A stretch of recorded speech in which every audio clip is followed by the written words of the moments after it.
प्रभु, आप नियति को ऐसा अशुभ मोड़ कैसे लेने दे सकते हैं? हनुमान आपके अंश हैं और लवकुश श्री राम के अर्थात नारायण के। आप दोनों एक दूसरे के आराध्य हैं। यदि आप दोनों के अंशों के बीच युद्ध हुआ तो घोर अनर्थ हो जाएगा। ये असंभव है महादेव।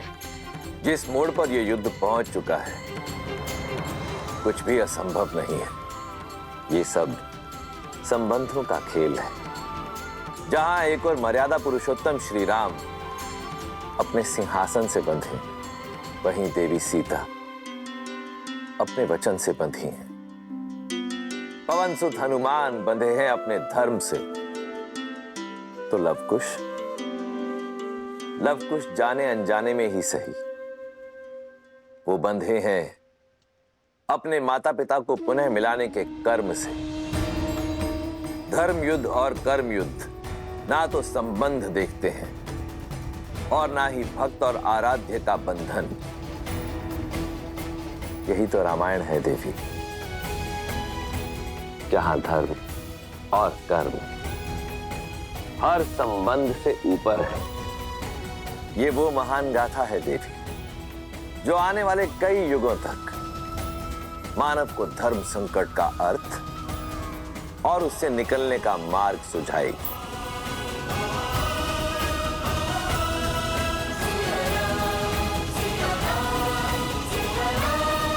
आप दोनों की मंशा युद्ध है।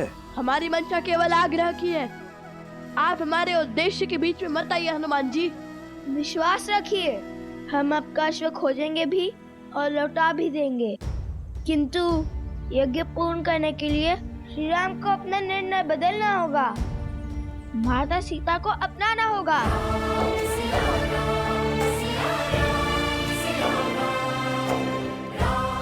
लवकुश मेरे ही पुत्र। ये कैसा धर्म संकट है? प्रभु श्री राम और माता सीता की संतानों पर कैसे प्रहार करूं, जो सिया राम को एक करना चाहते हैं? कुछ कहा? अपना निर्णय बताइए हमें हनुमान जी।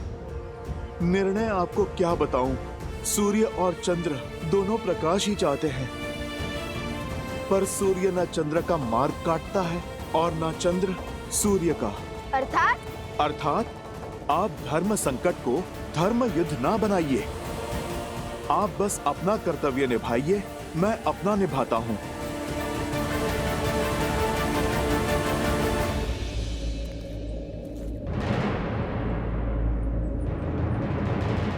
रुक जाइए हनुमान जी। हमें वार करने पर विवश मत कीजिए। हनुमान जी, हनुमान जी, हनुमान जी, इनके पग तो रुक ही नहीं रहे हैं। अब क्या करें? कैसे रोके इन्हें? राम भक्त उद्देश्य पूर्ति के लिए निकले हैं, हमारे रोके नहीं रुकेंगे। लगता है हमें इन पर हमारे बाणों का प्रयोग करना ही होगा। किंतु सहायता करने वाले पर प्रहार कैसे करेंगे भैया? अब कैसे लड़ेंगे इनसे? किंतु युद्ध तो होना ही है, क्योंकि उन्होंने अश्व को उस मायावी शक्ति से चुरा लिया, तो भी अश्व तो उनके अधीन हो जाएगा ना। और यदि ऐसा हुआ तो अश्व को पुनः पाने के लिए हमें हनुमान जी से पुनः युद्ध करना होगा। तर्क तो उचित दिया भैया, और वैसे भी हमारा उद्देश्य तो श्री राम और माता सीता को साथ लाकर उनसे प्रश्न करने का है। अब भला बिना माता सीता के कैसा अश्वमेध यज्ञ? और श्री राम ने सिखाया है, उद्देश्य की पूर्ति धर्म के मार्ग से मत डरो। और उद्देश्य पूर्ति के लिए एक राम भक्त को दूसरे राम भक्त पर प्रहार भी करना पड़े, वो भी सही है।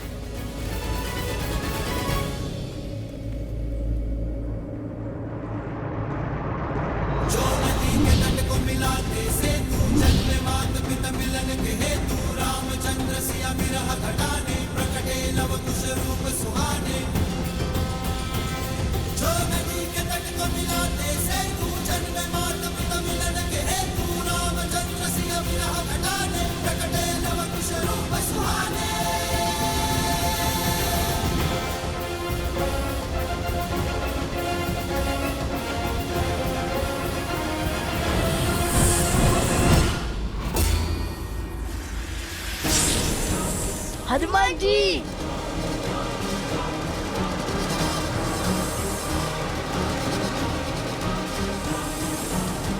इन्होंने तो हनुमान जी को नागपाश में बांध लिया।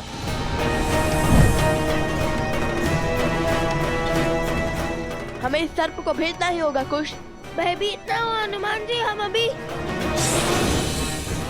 अरे ये बुलाने के स्थान पर रुक जाने का संकेत क्यों दे रहे हैं आप?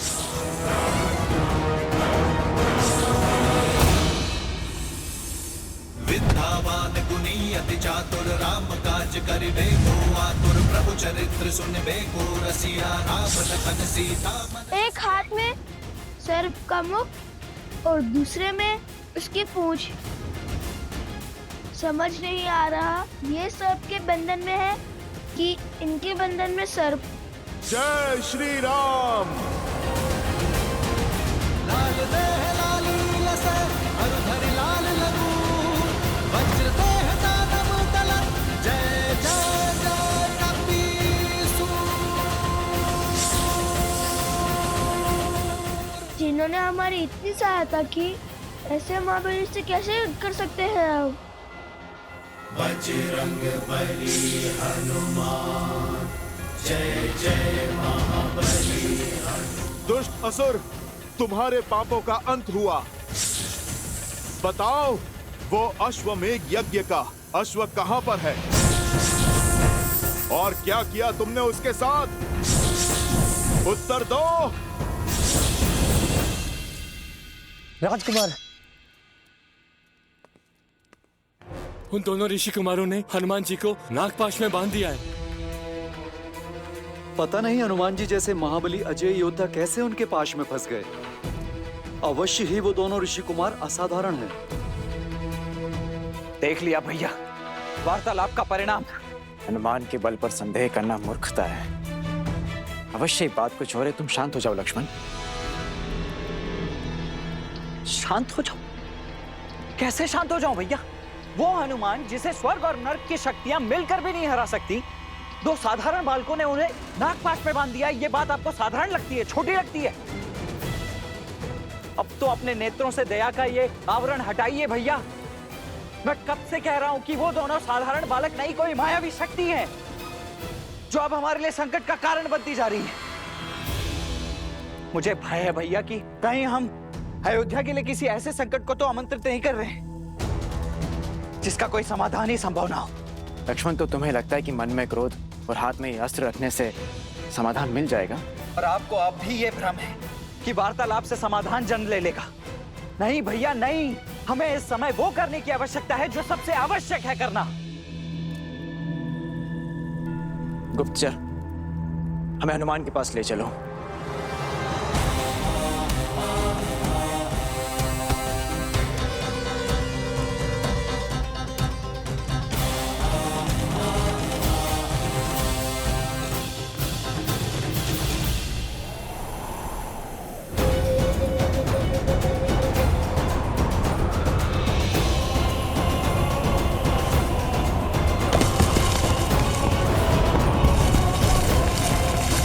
संभालिए।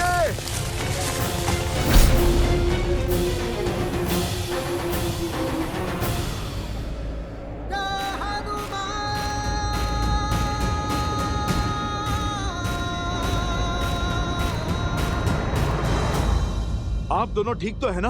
हाँ। नहीं, आपके उपकारों के भार तले दबे हैं हम। क्या आवश्यकता थी फिर से हमारी सहायता करने की? इतना उपकार कर हमारे वास्ते बचना चाहते हैं आप?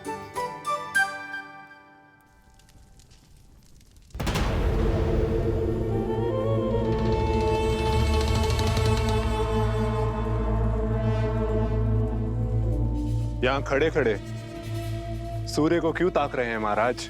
प्रतीक्षा कर रहा हूं बानासुर, एक पहर, इस एक पहर के बीतने की। और फिर क्या होगा? संसार का सबसे बड़ा यज्ञ वंश होगा। राम नाम की जिस धागे से पूरा समाज बंधा है, उस धागे का रेशा स्वाहा होगा। स्वाहा होगा राम राज्य। स्वा होंगे लव कुश के स्वप्न, और स्वा होगा अश्वमेध यज्ञ का अश्व। आने वाले पहर में सूर्य के साथ साथ राम राज्य का स्वप्न भी अस्त हो जाएगा।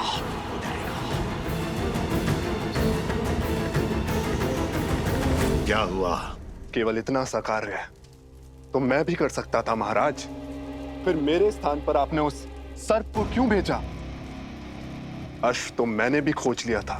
तुम तो अश्व तक पहुंच भी नहीं पाए थे, मार्ग में ही धराशायी हो गए थे। और वो सर्प मेरा परम सेवक है, मेरे लिए हंसते हंसते अपने प्राण तक निछावर कर सकता है। अब समय व्यर्थ करने का क्या तुक? हम उस अश्व को मार क्यों नहीं देते? राम ने क्या रावण को इतनी सरलता से मारा था? दिन प्रतिदिन तड़पाया था उस राम ने मेरे भ्राता को, उसके पुत्रों को, समस्त राक्षस कुल को, और मेरे पुत्रों को भी। मैं भी उसकी वही अवस्था करूंगा। एक और ये पैर समाप्त होते ही वो अश्व मरेगा, और दूसरी ओर मेरा मायावी सर्प हनुमान को ली लेगा, और दोष बनेगा लव कुश के सिर। और जब अपराध इतना घोर होगा, तब राम को भी विवश होकर अपने ही हाथों से अपने पुत्रों को मृत्यु के घाट उतारना होगा। प्रहार ऐसा हो कि मारने वाला भी रोए, और प्रहार सहने वाला भी सहने वाला।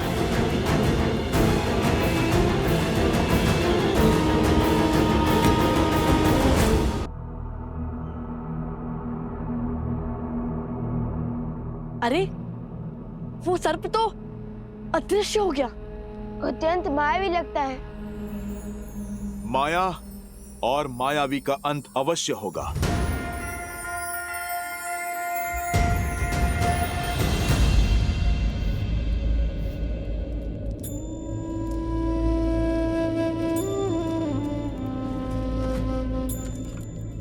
प्रकृति ने अकस्मात कैसे भयावह करवट ली है। नदी में भी तीव्र उफान है। अच्छा हुआ जलाने के लिए हमारे पास लकड़ियां हैं।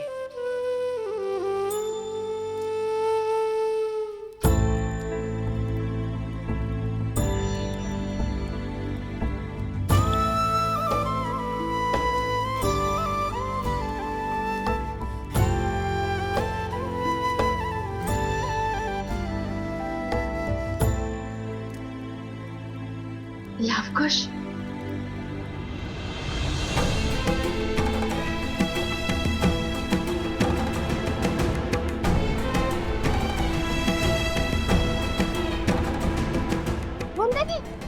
देवी तो यही आ रही है। लवकुश के बारे में पूछा तो क्या कहेंगे हम? भैया, आपको अपने पुत्रों की सूचना लाने के लिए तो भेजा था ना उन्होंने। हाँ, माता का मन है, सत्य पता चलते ही विचलित हो जाएगा। हमें तो अब प्रणाम देवी। सोमकरण, लवकुश कहाँ है? तुम्हारे साथ नहीं आए वो वनदेवी, वो दोनों हमारे साथ नहीं है। तुम्हारे साथ नहीं है?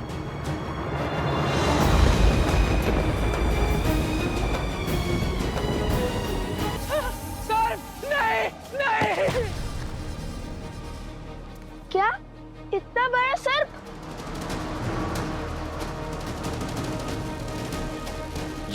यहीं गिरे थे तुम? और वो सर्प किस ओर से आया था? वो इस ओर से आया था। सब मेरी बात ध्यान से सुनो। स्थिति हाथ से निकल चुकी है। किसी ने अपनी मायावी शक्तियों का प्रयोग कर अश्वमेघ के अश्व का अपहरण कर लिया है। इस कुकर्म के पीछे की मंशा प्रभु श्री राम से शत्रुता है या फिर कुछ और, इसका पता मैं लगाता हूं। किंतु अब तुम्हारे प्राण भी संकट में पड़ सकते हैं। जाओ, आप लोग आश्रम लौट जाओ। अश्व और अश्व यज्ञ को मैं संभाल लूंगा। सोमकन, तुम अब गुरु अवसरा को लेकर गांव जाओ, और हाँ, कोई भी इनकी ये अवस्था देखकर घबरा न जाए। आप दोनों भी लौट जाइए ऋषि कुमार। ये खेल किसी भयानक आसुरी शक्ति का है। हम बालक अवश्य हैं, किंतु कायर नहीं। संकट चाहे जितना भी घोर हो, हर समस्या का सामना करने में सक्षम है हम। ये समस्या हमारी है हनुमान जी। उस असुरी शक्ति ने अश्वमेध का अश्व चुराकर श्री राम को नहीं, लव कुश को ललकारा है, क्योंकि वो अश्व हमारी संरक्षण में था। इसलिए विनती है हमारी, हमारे कर्म पथ के बीच में ना आए। मैं आपके भाव समझता हूं, किंतु मेरा कर्म उस अश्व की रक्षा करना है। इससे पहले कि कोई अनहोनी हो जाए, मुझे उस अश्व को खोजना होगा। इससे क्रोध तो बहुत आया होगा आपको, किंतु चिंतित ना हो, आपका प्रतिशोध हम लेंगे। आप निर्भीक होकर अयोध्या जाइए, और हाँ, उस अश्व को हम खोज लेंगे। क्यों भैया? हाँ हाँ, क्यों नहीं खोजेंगे। हनुमान जी तो हमारी बात सुन ही नहीं रहे हैं।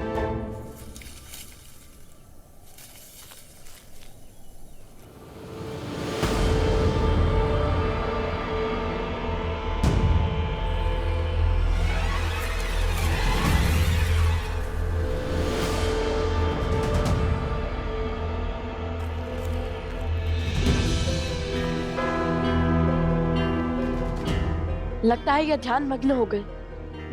ऐसे ही प्रभु के सबसे बड़े भक्त थोड़ी ना बन गए हैं। चलिए अश्व को ढूंढते हैं।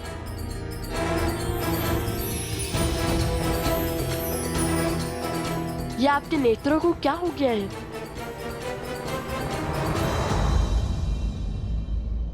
हनुमान जी, आप हमें देख सकते हैं?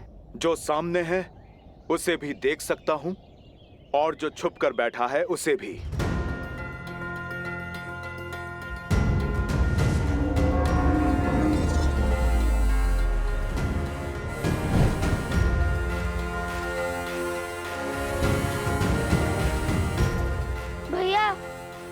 इनमें तो अदृश्य शक्ति भी दिख रही है। हम इनसे लड़ेंगे कैसे? सोमकरण, उत्तर दो, कहाँ है लवकुश? उत्तर दो सोम। मुझे जाना होगा, अनर्थ हो जाएगा। रोक नहीं सकता। माते, बहुत पीड़ा हो रही है। मैं अभी आया।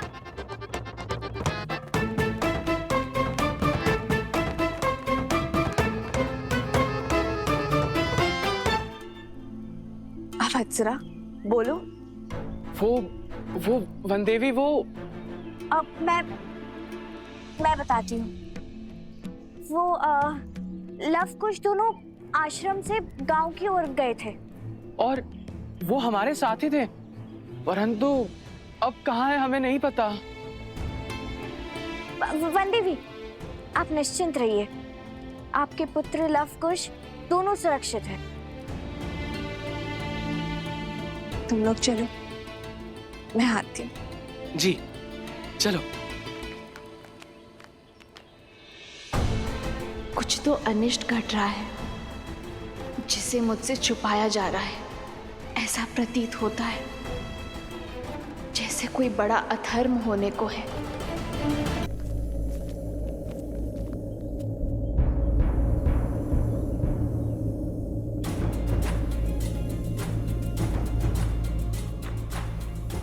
कहा था ना, राम भक्त हनुमान की दृष्टि से नहीं छुप पाओगे धूर्त सर्प।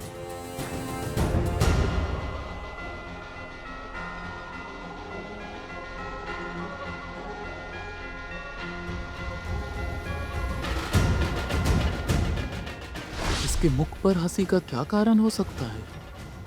कहीं मैं इसे दिखाई तो नहीं दे रहा?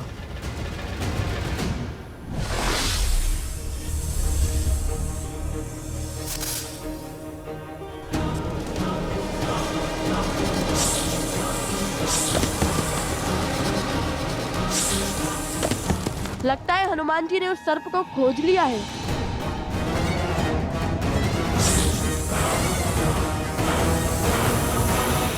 जय श्री राम। कुश, ये तो उड़ने वाले हैं। हमने एक क्षण भी अपनी आंखों से ओझल नहीं होने दे सकते।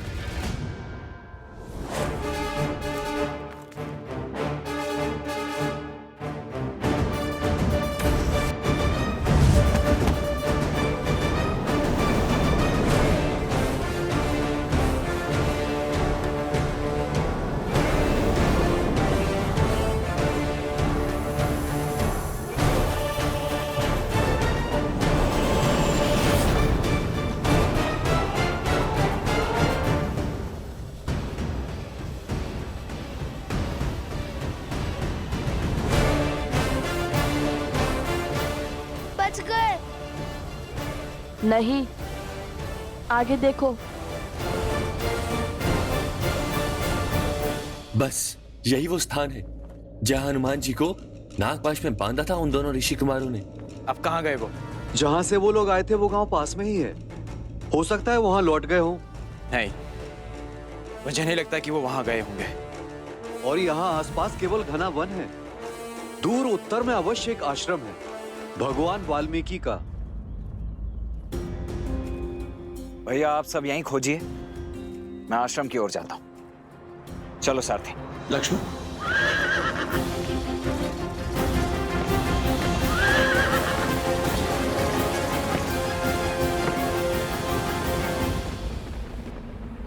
हे महादेव, हे गौरी माता, अब आप ही मेरी सहायता कीजिए। मन को शांत करने का मार्ग दिखाइए।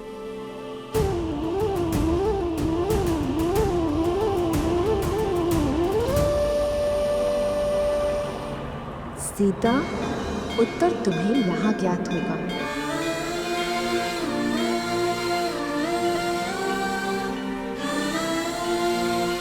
माता त्रिपुरा सुंदरी,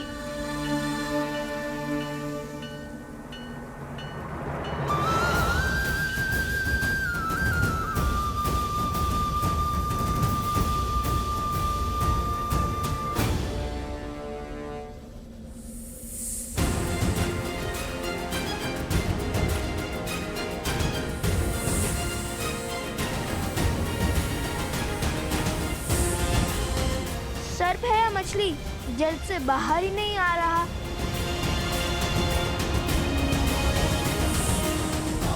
चलो, धारा पर तो आया।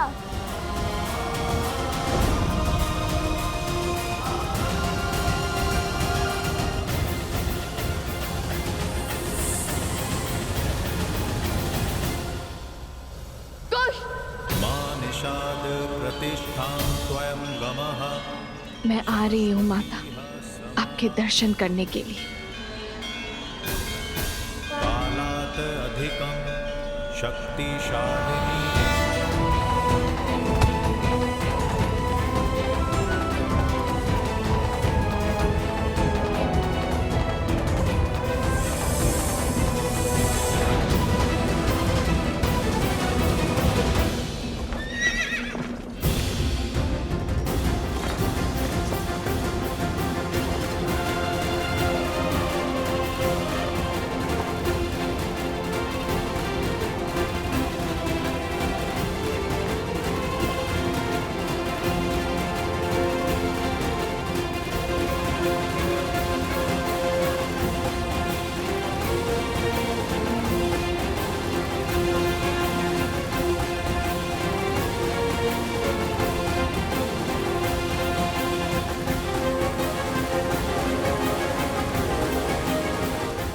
सर्प तो पुनः वन में जाने की तैयारी में लगता है।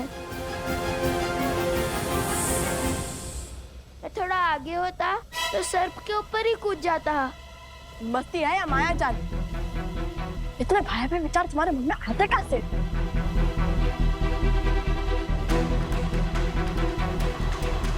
भैया कुश, माता रक्षा रक्षा करो माता, रक्षा करो माता, माता रक्षा करो। लवकुश, यहाँ अब इसे पकड़ूं या फिर इन्हें बचाऊं? माता रक्षा करो।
अभिमा,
उन दोनों ऋषि कुमारों ने हनुमान जी को नागपाश में बांध लिया है।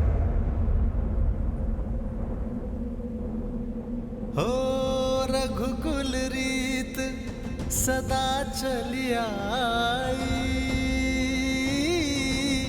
प्राण जाए पर वचन न जाई। राम सिया राम जय जय राम सिया राम जय जय। चलो सारथी।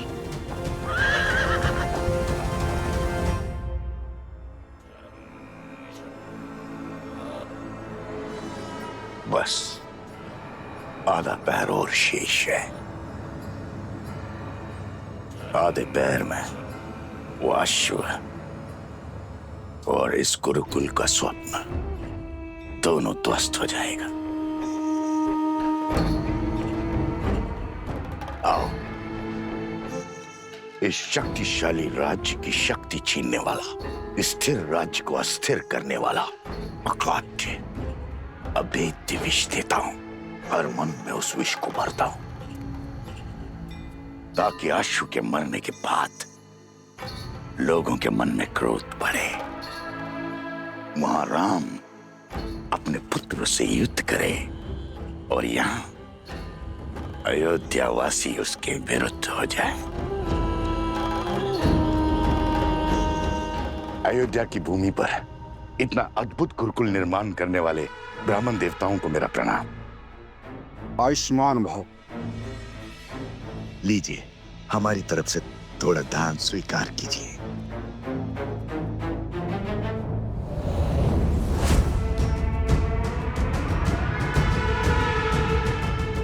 ब्राह्मण देवता, ये गुरुकुल शीघ्र ही आरंभ हो जाएगा ना? हाँ हाँ, अवश्य। इसमें आपको कोई संदेह है? नहीं नहीं, मैंने तो सुना है कि अश्वमेध यज्ञ पूर्ण होते ही ये गुरुकुल आरंभ हो जाएगा, किंतु सुनने में तो ये भी आया है कि अश्वमेध यज्ञ कभी पूर्ण ही नहीं होगा। तात्पर्य? मैं क्या जानूं, मैं तो सदा सेवक रहा हूं अयोध्या का। मुझे तो केवल इतना पता चला है कि यज्ञ के अश्व को 2 बालकों ने पकड़ रखा है, और तो और राज अनुज शत्रुघ्न दत्त को परास्त करके मूर्छित कर दिया उन दोनों बालकों ने। क्या 2 बालकों ने? और तो और हनुमान जी तक को नागपाश में बांध दिया। हनुमान जी को बांध लिया? हनुमान जी तो महावीर हैं। महावीर हनुमान ही क्या, पूरा राज परिवार मिलकर भी उन दोनों बालकों से पार नहीं पा रहा है। भरत और लक्ष्मण भी वहीं फंसे हैं। जब ऐसे ऐसे महाबली अपनी रक्षा नहीं कर पा रहे, तो हमारी रक्षा कौन करेगा? प्रश्न और पीड़ा तो उचित है, किंतु इसका उत्तर देगा कौन?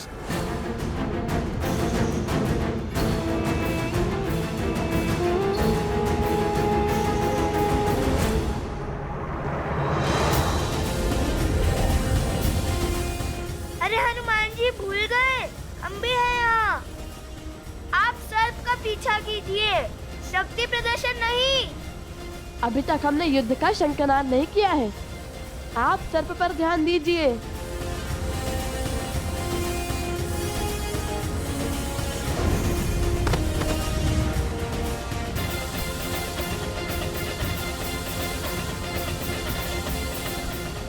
कुश, उस सर्प को पकड़ने के बाद ही हम अश्वमेध के अश्व तक पहुंच पाएंगे। हो ही है वही जो राम रची राखा। जय श्री राम।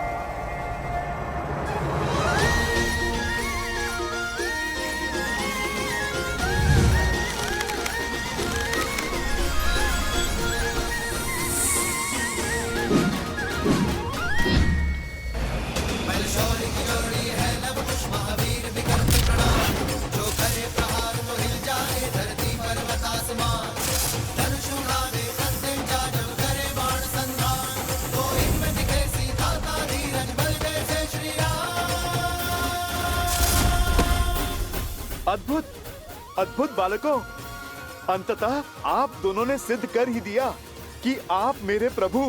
क्या क्या कहा आपने?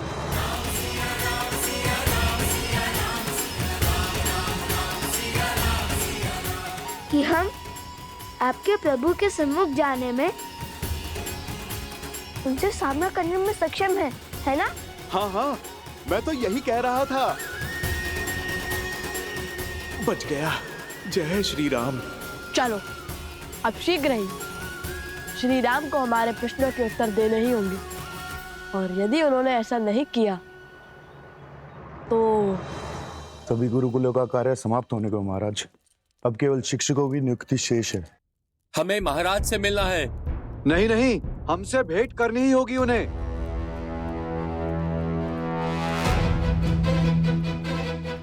महाराज की जय हो। क्या बात है आर्य सुमोद? बाहर ये कोलाहल कैसा?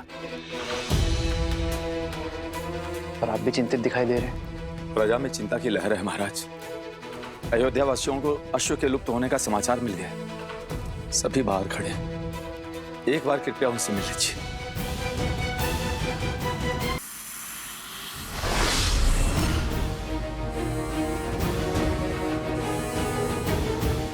कुश, यदि हनुमान जी ने उस सर्प को पकड़ लिया तो वो अश्वमेध का अश्व ले जाएंगे। वो तो ऐसे भी ले जा सकते हैं, इनसे लड़ेंगे कैसे?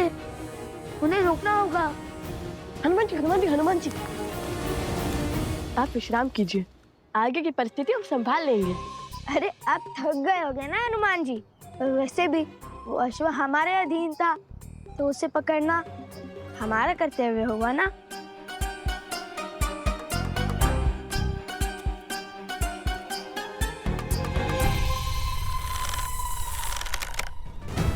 अब तुम्हारे पास केवल 2 ही मार्ग शेष है, या तो तुम्हें मृत्यु मिलेगी या तो जीवन दान। ईश्वर का पता बता दिया तो जीवन दान, मौन साधा तो मृत्यु। आरंभ तो अद्भुत है।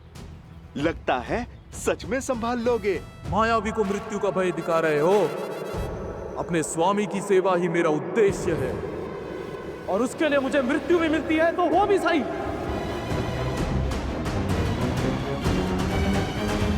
ये तो मृत्यु के लिए भी सज है। मैं कुछ करूं या आप दोनों ने मार्ग सोच लिया है? मृत्यु के लिए सज्ज हो जाओ। अरे अरे, यदि आप दोनों इसको मार दोगे तो फिर अश्व का पता कौन बताएगा? भैया, हनुमान जी कहे तो उचित ही रहे। न जाने हमें अश्व मिलेगा भी या नहीं। मुझे तो वो सर्प दानव अत्यंत बुद्धिमान लगता है। मुझे नहीं लगता उसने अश्व को ऐसे स्थान पर छिपाया होगा जहाँ हमें वो सरलता से मिल जाए। मुझे तो ये लगता है कि ये सब बुद्धिमान नहीं, अति बुद्धिमान है, क्योंकि अभी तक तो हमें ये भी नहीं पता कि इसने उस अश्व को छुपाया कहाँ है। वो और कितनी देर तक सुरक्षित होगा? देखो, केवल आधा पहर बचा है। सूर्यास्त के बाद वो अश्व अग्निकुंड में गिरकर स्वाहा हो जाएगा। उस गुफा के भीतर ना रहेगा अश्व और ना होगा अश्वमेध यज्ञ।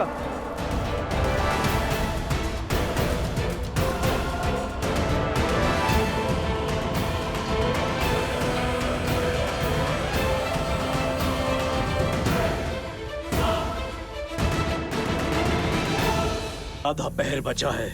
सूर्यास्त के बाद वो अश्व अग्निकुंड में गिरकर स्वाहा हो जाएगा। उस गुफा के भीतर फिर ना रहेगा अश्व और ना होगा अश्वमेध यज्ञ। मुझे पकड़कर भी कुछ नहीं कर पाओगे। ये प्रयास निरर्थक रहेगा। मारना है तो मार दो, कोई भय नहीं है मुझे।